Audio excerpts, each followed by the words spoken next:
Hi, I'm Ellen Westaway, outdoor specialist at Sail, and these are your questions answered. Today we're going to be learning about how to get in and out of a kayak and some other kayaking basics. So you've just tried out a kayak and you're a beginner, you feel a little unsure of yourself on the water.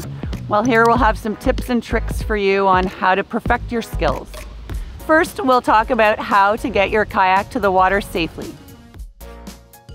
So the first thing you should know is a kayak is a little bit heavier than a stand-up paddleboard, so you'll have to be a little bit more careful picking it up. The first thing that you'll do is you will grab the kayak from the opposite side in the cockpit. And then you will lift it over your shoulder and go to the water.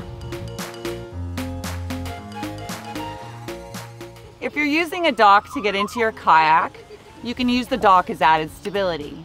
If you're on a beach, you don't want to be too close to the edge because as you enter your kayak, the kayak will sink a little bit into the water.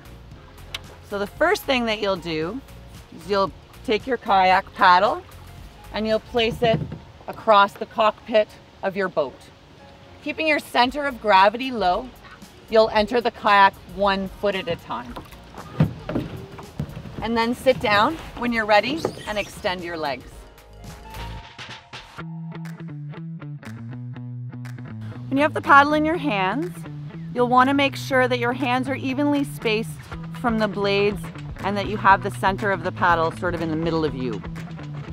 From there, you want to make sure that the blades are actually facing you as well. Usually there is a name on the paddle, and as long as that's facing you and you can read it, then you're holding the paddle correctly. To paddle forwards, you'll place 1 paddle blade in at a time. To paddle backwards, you'll do the same thing but in a reverse motion.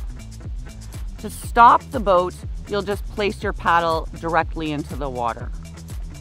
If you'd like to turn one way, you'll place, if you're paddling on the right-hand side, you'll turn left. And if you're paddling on your left-hand side, you'll turn right. And finally, how to get out of the kayak, which is really the reverse of how you got into the kayak. Against a dock, you'll want to be as close to the dock as you can. On the shoreline, you'll want to be as close to the edge of the shore as possible. You'll use your paddle to create extra balance. You'll slide your knees forward, and then maintaining that center of balance, you'll remove 1 foot at a time from the boat. Thanks for watching. Hopefully we've answered your questions. If you have any more questions, feel free to come into our Sail stores. For any more tips and tricks, you can subscribe to our channel.